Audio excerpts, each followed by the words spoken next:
मैं सतीश ना जाने क्यों आज बहुत खुश था। मेरी और माया के विवाह की आज 10वीं एनिवर्सरी थी। शादीशुदा जीवन के ये 10 वर्ष मेरे लिए किसी चुनौती से कम ना थे, क्योंकि इन सालों में अपने शादीशुदा जीवन को सफल बनाने के लिए मैंने कसर नहीं छोड़ी थी। खुशी इस बात की भी थी कि मैं अपनी पत्नी माया को भी अपने रंग में ढालने में सफल हो गया था।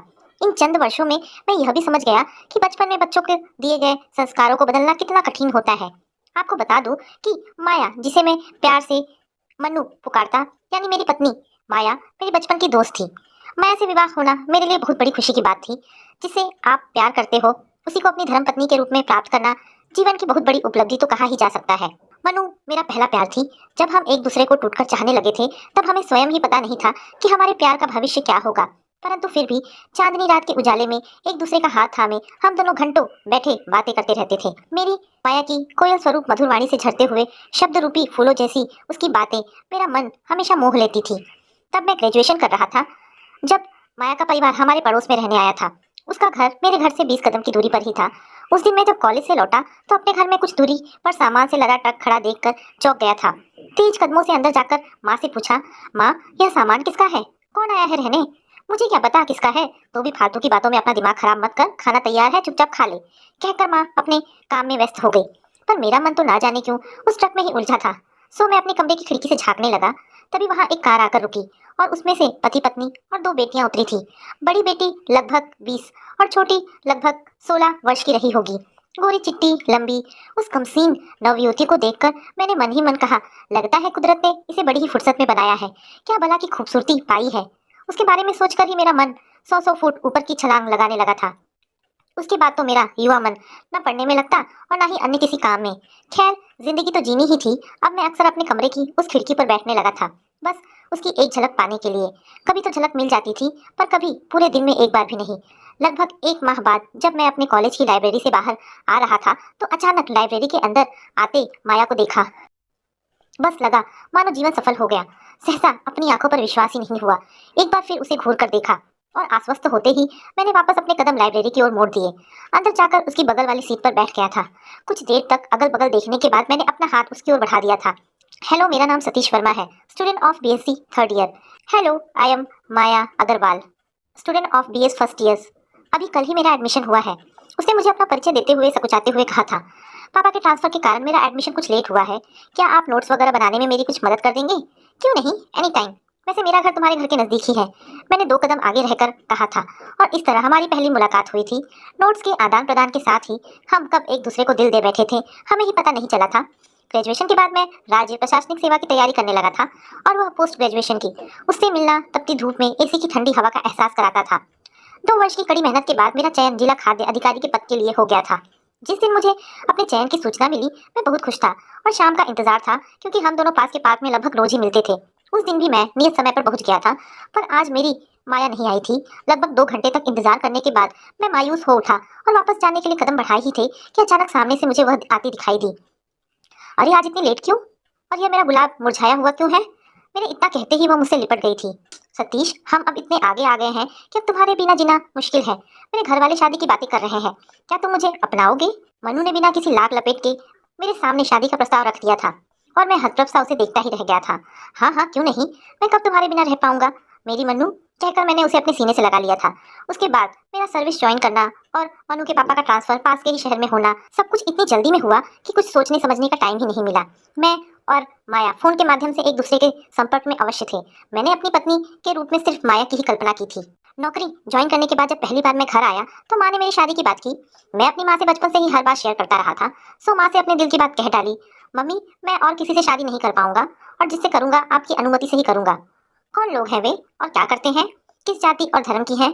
यह माँ ने कुछ अनमने से स्वर में पूछा था।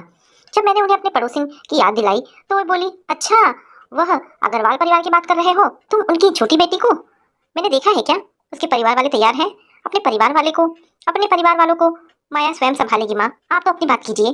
तुम्हें तो पता है कि तुम्हारे पापा और मेरे लिए केवल तुम्हारी पसंद ही मायने रखती है, इसके अलावा और कुछ नहीं। हमें तुम पर पूरा भरोसा है कि तुम्हारी पसंद गलत नहीं होगी। माँ की बातें सुनकर मैं प्यार से अभिभूत हो उनके गले लग गया था। अगले दिन सुबह सुबह ही मेरे सपनों की रानी माया का फोन आ गया। उसने जो कहा उससे मेरी खुशी दुगनी हो गई।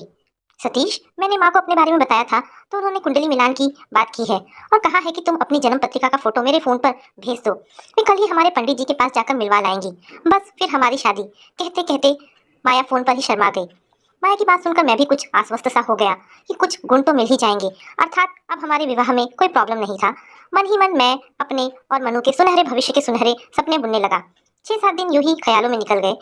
एक दिन जब मैं शाम को ऑफिस से निकलते वक्त स्टेशन जा रहा था तो माया का फोन आया। वो फोन पर जोर जोर से रो रही थी। मैं उसका रोना सुनकर घबरा सा गया और बोला, क्या हुआ, कुछ बताओगी भी?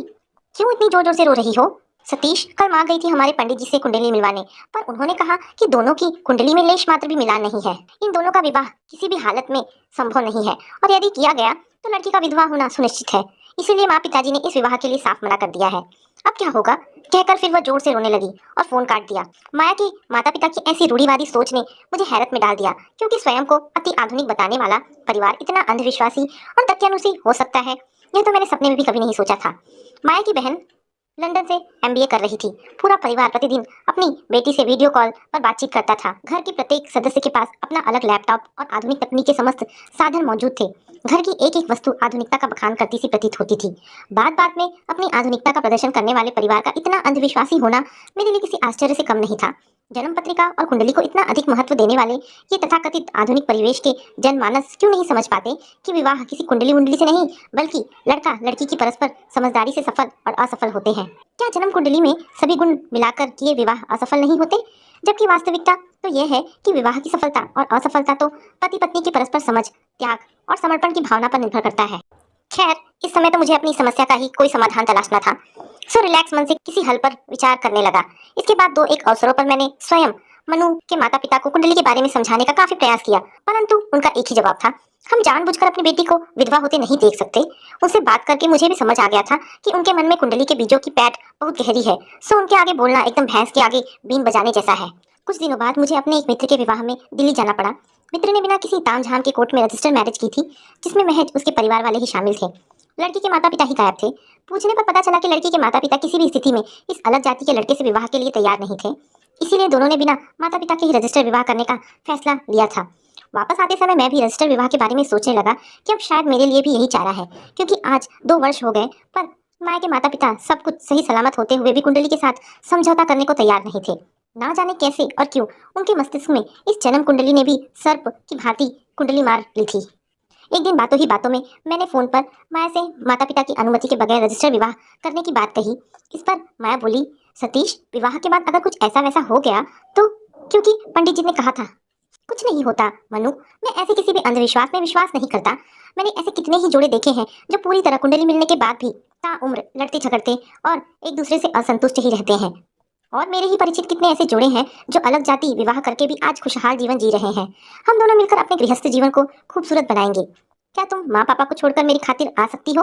कहते हैं ना, युवावस्था का प्यार अंधा होता है, जिसमें सिर्फ और सिर्फ प्यार को पाने की चाहत होती है। सुनिश्चित दिन पर माया अपने माता पिता की अनुमति के बगैर घर से आ गई और मेरे माता पिता की मौजूदगी में ही मैंने माया से कोर्ट मैरिज कर ली। हमारे विवाह के बाद माया के माता पिता ने प्रारंभ में तो कुछ नाराजगी प्रदर्शित की, परंतु बाद में धीरे धीरे सब सामान्य हो गया। विवाह के बाद माया को लेकर मैं अपने पोस्टिंग पुणे आ गया था। कुछ शादी की व्यस्तता और मौसम के बदलाव ने ऐसा असर दिखाया कि आते ही मैं डेंगू नामक बीमारी से ग्रस्त होकर 10 दिनों तक बिस्तर पर ही रहा। एक दिन माया मेरे पास आकर बैठी और मेरा हाथ अपने हाथ में लेकर बोली, सतीश, मुझे लगता है हमारी बेमेल कुंडली ने अपना असर दिखाना शुरू कर दिया है। तुम्हारा दिमाग खराब है। मैं तुमसे बार बार कहता हूँ, इस प्रकार का कोई वहम अपने मन में मत पालो। ये सब बेकार की बातें हैं। कहकर मैंने माया को चुप करा दिया। मुझे पूरी तरह ठीक होते ही होते लगभग 1 माह लग गए। सब कुछ सामान्य हुए अभी कुछ दिन ही हुए थे कि एक दिन अचानक मेरे बड़े भाई को हार्ट अटैक हो गया और जब तक उन्हें हॉस्पिटल ले जाया गया उन्होंने दम तोड़ दिया। अब तो माया के अंधविश्वासी मन का वहम और भी मजबूत हो गया। जब हम लोग भैया का क्रियाक्रम करके वापस आ रहे थे तो माया कहने लगी, सतीश, तुम मानो या ना मानो, हमारे बड़े बुजुर्ग जन्म कुंडली मिलाकर विवाह करने की बात सही ही कहते थे। देखो, हम अपने विवाह के बाद चैन से रहने तक नहीं पा रहे हैं। एक के बाद एक विपत्तियां आई ही जा रही हैं। गृहस्थ जीवन को तो हम महसूस तक नहीं कर पाए। तो फिर क्यों तुम चली आई अपने माता पिता को छोड़कर मेरे साथ? इससे जन्म कुंडली मिलती उसी से शादी करती। माया की बेबुनियादी बातें सुनकर मैं लगभग झुंझला सा गया था। वास्तव में इस प्रकार की बातों को लेकर कई बार हम दोनों में बहस हो जाया करती थी। मेरा क्रोध देखकर वह शांत तो हो गई, परंतु ऐसा लग रहा था मानो उसके मन में कोई युद्ध चल रहा है। एक दिन जैसे ही मैं ऑफिस से लौटा, माया बड़ी मस्ती में गुनगुनाती हुई खाना बना रही थी। आमतौर पर हैरान परेशान रहने वाली पत्नी को इतना खुश देखकर मैं हैरान था। सो पूछा, क्या बात है, बड़ी खुश नजर आ रही हो। आज मम्मी आ रही है कुछ दिनों के लिए मेरे पास रहने। तब तक तुम माँ बेटी की ही जोड़ी बोलेगी। आज से इस घर में मैं बेचारा एक कोने में पड़ा रहूंगा। ऐसा क्यों कहते हो, मेरी माँ क्या तुम्हारी माँ नहीं है? हल्की सी नाराजगी जताते हुए माया ने कहा। अरे नहीं बाबा, मैं तो ऐसे ही मजाक कर रहा था। तुम प्लीज कॉफी बनाओ ना, मैं फ्रेश होकर आता हूँ, कहकर मैं चेंज करने चला गया। 2 दिनों बाद माया की माँ हमारे घर आ गई। यह कहने में अवश्य अजीब लगेगा, परंतु सच्चाई यही थी कि 56 की उम्र में भी उन्होंने अपने आप को बहुत फिट रखा था, जिससे वे माया की माँ कम बड़ी बहन अधिक लगती थी। एक से एक आधुनिक परिधान धारण करती थी वे। आते ही उन्होंने माया को अपना लाइफस्टाइल बदलने और हेल्दी डाइट प्लान बनाने को कहा, ताकि उसके दिन पर दिन बढ़ते कमर के घेरे को कम किया जा सके। घर के बदलते रंग ढंग को देखकर मैं भी बड़ा खुश था। पर एक दिन जब सुबह मैं ऑफिस जाने को तैयार हो रहा था, तो माँ बेटी को एक साथ तैयार होकर जाते देख पूछ लिया, अरे इतनी सुबह सुबह कहाँ जा रही हैं आप दोनों? चलिए, कहाँ जाना है मैं छोड़ देता हूँ। कहीं नहीं बेटा, यही पास के ही मंदिर में जा रहे हैं। पैदल जाएंगे तो वॉक भी हो जाएगी, आप ऑफिस जाइए, माया की मम्मी ने कहा। तो मैं आश्वस्त होकर ऑफिस रवाना हो गया। इन दिनों पहले की अपेक्षा माया कुछ अधिक शांत और खुश नजर आने लगी थी। मैं इसे माँ के आने की खुशी समझ रहा था। कुछ दिनों के बाद मुझे ऑफिस के काम से अरुणाचल प्रदेश जाना पड़ा। मेरा काम एक दिन पूर्व ही समाप्त हो गया, सो मैं एक दिन पूर्व ही घर आ गया। जैसे ही घर के द्वार पर पहुंचा तो घर से पंडितों के मंत्रोच्चार की आवाज आ रही थी। अंदर जाकर देखा तो माया और उसकी माँ 6 पंडितों से घिरी हवन करवा रही थी। क्रोध से मेरी आंखें ज्वाला बरसाने लगी, परंतु मौके की नजाकत को समझकर मैं शांत रहा और अंदर चला गया। कुछ ही देर में माया घबराती हुई मेरे लिए कॉफी लेकर आई, तो मैं लगभग चीखते हुए बोला, यह सब क्या हो रहा था? जबकि तुम्हें पता है कि मैं इन सब अंधविश्वासों और ढकोसलों को नहीं मानता। अरे बेटा, जन्म कुंडली का दोष शांत करवाने के लिए ही यह पूजा करवाना अत्यंत आवश्यक था। अब देखना, तुम्हारा गृहस्थ जीवन बहुत अच्छे से चलेगा। बहुत पहुंचे हुए पंडित हैं और उन्होंने पूजा भी बहुत अच्छी करवाई है। बेटी के बोलने से पूर्व ही उसकी माँ ने अपनी सफाई दी। माँ जी, ये सब मन का वहम है। क्या कमी है आपकी बेटी को, बताइए। मृत्यु, हारी बीमारी, ये सब तो जीवन के एक हिस्से हैं। आज दुख है तो कल सुख भी आएगा। यदि पंडित जी इतने ही पहुंचे हुए हैं तो क्यों नहीं कोई अच्छी सी नौकरी प्राप्त कर ली? क्यों यजमान ढूंढते फिरते हैं अपनी जीविका को चलाने के लिए? आपकी और पापा जी की कुंडली में तो 30 गुण मिले थे, पर फिर भी आप दोनों हमेशा लड़ते झगड़ते और एक दूसरे को अपमानित करते रहते हैं। आप तो इतनी आधुनिक हैं, फिर आप अपनी सोच को आधुनिक क्यों नहीं बना पाई? गृहस्थ जीवन को सुखमय बनाना पति पत्नी के हाथ में होता है, ना कि किसी पंडित के हाथ में। जो काम मुझे पसंद नहीं है वे मेरी पत्नी मेरी अनुपस्थिति में करेगी तो कैसी गृहस्थी सुखद हो सकेगी? मुझे नहीं पता कि मेरी बातों का उन पर क्या असर हुआ, परंतु उस समय उन्होंने वहां से चले जाने में ही अपनी भलाई समझ ली। इस घटना के 3 दिनों बाद जब माया की मम्मी को हम स्टेशन छोड़ने गए, तो उनमें से एक पंडित जी के हमें प्लेटफॉर्म पर दर्शन हुए। बढ़िया सिगरेट के कश खींचते हुए वे जींस टॉप में किसी गुंडा टाइप आदमी के साथ बातचीत कर रहे थे। मैंने माया से कहा, देखो ये है तुम्हारे पंडित जी, जिनसे तुम अपनी गृहस्थी में शांति करवाने चली थी। बाप रे, ये तो सिगरेट पी रहे हैं। उन्हें देखकर माया ने दांतों तले उंगली दबा ली। सासू माँ को ट्रेन में बिठाकर जब हम घर आए तो हमारे पड़ोसी अपनी बेटी की शादी का कार्ड देने आ गए। बेटा, आप लोग अवश्य आइएगा, बड़ी मुश्किल से तय हो पाई हमारी बेटी की शादी। जहाँ भी जाओ लोग जन्म कुंडली मिलाने की बात करते हैं और ना मिलने पर शादी की बात आगे ही नहीं बढ़ पाती थी। पर एक पंडित ने ही हमें इसका तोड़ बता दिया कि पहले लड़के की जन्म पत्रिका ले लो और मैं उसी के अनुसार बेटी की पत्रिका बना दूंगा। हमने ऐसा ही किया और चटमंगनी पटब्याह हो गया। क्या करे बेटा, कई जगह विवशता में चालाकी करनी पड़ती है। वे अपनी बेटी के विवाह के बारे में बताने लगे। क्या ऐसा भी होता है? फिर कुंडली मिलवाने का क्या मतलब? अब तक शांत बैठी माया अचरज से बोली, हाँ हाँ क्यों नहीं, आजकल सब संभव है। पंडित जी को चढ़ावा चढ़ाओ और असंभव कार्य को भी पंडित जी से संभव करवाओ। दरअसल यह कुंडली कुछ होती ही नहीं है, यह सब तो पंडितों के चोचले हैं, दान दक्षिणा प्राप्त करने के। अब हमारा तो अंतरजातीय विवाह हुआ है। आज 40 वर्ष हो गए हमारे दाम्पत्य जीवन को। हर सुख दुख को हमने खुशी खुशी झेला है। 40 वर्षों में लड़ाई झगड़ा तो छोड़िए, किसी भी प्रकार की अनबन तक नहीं हुई हम दोनों में। एक दूसरे को इतना समझते हैं हम दोनों। विवाह तो पति पत्नी की समझदारी से सफल होती है, ना कि कुंडली से।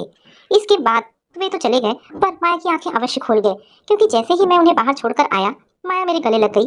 बोली, तुम सच कहते हो, यह कुंडली सिर्फ मन का वहम और पंडित जी के जीने का साधन है। अब मैं समझ गई हूँ।